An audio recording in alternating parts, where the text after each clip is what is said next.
नमस्कार जय Jagannath cook with रश्मि रे आपण मानकु बहुत बहुत स्वागत। आज मु आपण मानको पई नै आछि चिकन तरकारी रो रेसिपी। किंतु आमे ए चिकन तरकारी बनिया पई कोनोसी मसला कसिबार दरकार नाही। आमे केमिति बनाउछे आपण माने वीडियो रे प्रथम रु लास्ट पर्यंत देखंतु। जदि वीडियोटी आपण मानको भल लागे please like share and subscribe करिया को भूलंतुनी। आ पाखरे थिबा बेल आइकन को क्लिक कर दियंतु जहाँ द्वारा मोर नुआ नुआ वीडियो रो नोटिफिकेशन आपनक पाखरे प्रथमे पहुंचू। चलंतु ताहले रेसिपी स्टार्ट करिया। फास्ट एटी मु हाफ केजी चिकन नैची आ चिकन को भल भाबरे धोई नैची। ए रेसिपी रे आमे कोनोसी मसला कसिबार दरकार नाही। मु कोन कोन स्टेप करूची प्लीज वीडियो टी को बिल्कुल भी स्किप करंतुनी प्रथम रो लास्ट पर्यंत देखंतु। तेनु प्रथमे मु गोटे चामच लूण देली, हाफ चामच टू अधिक हळदी गुंड, हाफ चामच लंका गुंड, गोटे चामच धनिया गुंड, हाफ चामच जीरा गुंड, ता सहित गोटे छोटे चामच चिकन मसला देची। तापरे एठी मु तीनोटी पियाज को काटिकी नेइथिली ताकू दे देले, 2 चामच अदा रसुण रो पेस्ट देली, 2टी टमाटो को एकदम छोटो छोटो करी काटी नेइची, ता सहित 2 चामच एठी दही दे दबा। आ एठी हाफ चामच टू टिके अधिक कसूरी मेथी को मु हाथ रे टिके दळी दे देली। आउ हमर जो चिकन तो हम ओडिया घरे बिना आलू रे बना जायनी, तेणु मु एठी गोटे बड़ आलू को 4 खंड काटी नेइची, ताकू भी हमें ए जगह रे ही दबा। आउ एठी मु 3टी कंचा लंका को एम्ति टिके हल्का कट लगै नेइची।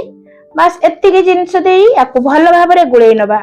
आपण माने जे कोनोसी मसला गुंड मसला हो जे कोनोसी मसला चिकन रांधिला बेले व्यवहार करूचंती एई जगह रे सब को ही ऐड करिवे।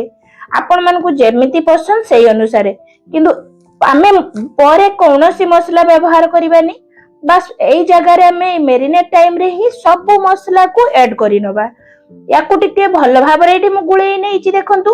आ ए जो मिक्सिंग बाउल रे मोर टिके छोटो हे जायची, तेनु टी प्रॉब्लम होतला। आपण माने जत्ते बेले भी करूचंती बड़ जगह नेबे बा बड़ मिक्सिंग बाउल नेबे। याकू गुळै सल्ला परे मु एठी ताकू गुटे प्लेट रे ढांकी देई आधा घंटे पई याकू छाडी दउची मेरिनेट होबा पई।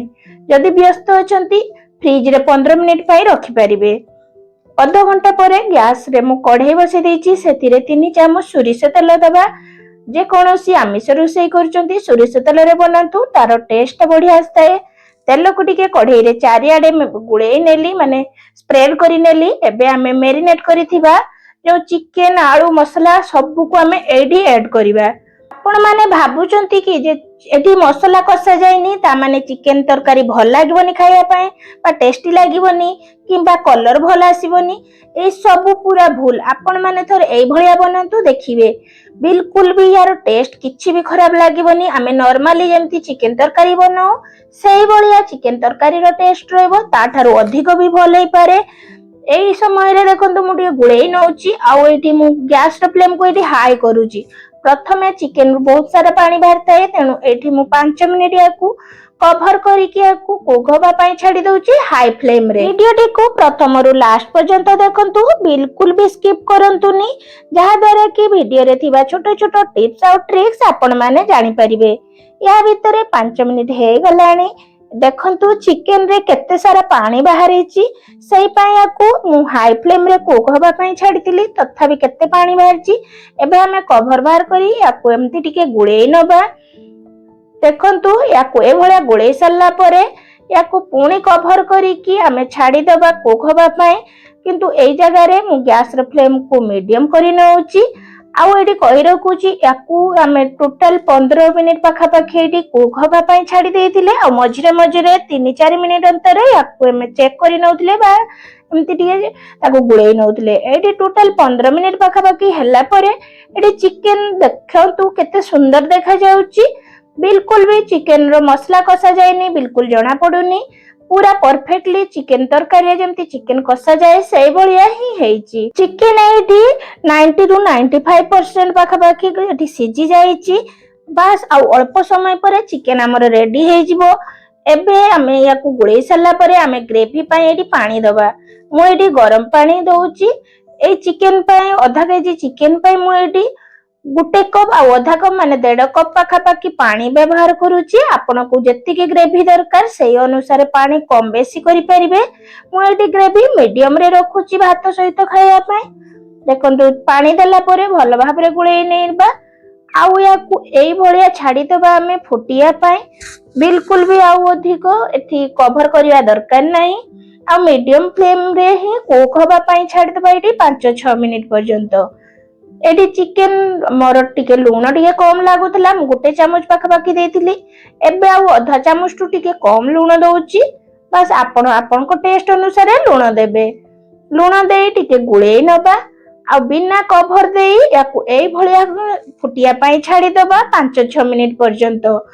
देखंतु 5-6 मिनिट फुटिला परे तरकारीटी एई भलिया टिके देखा जाउची आ तरकार कलर भी आपण माने देखिकी जानि पारुथिबे आमे जेमिति मसला कसी की तरकारी बनाऊ सेई भलिया परफेक्टली कलर ही आसीची। एबे ये हे गलेनी एबे याकू मु आउ गोटे रु 2 मिनिट एम्ति लो फ्लेम रे फुटिया पाई छाड़ी देइथिली। एडी तरकारीटी देखंतु केते बढ़िया देखा जाउची आ तार ग्रेवी भी बहलिया हे आसिलानी।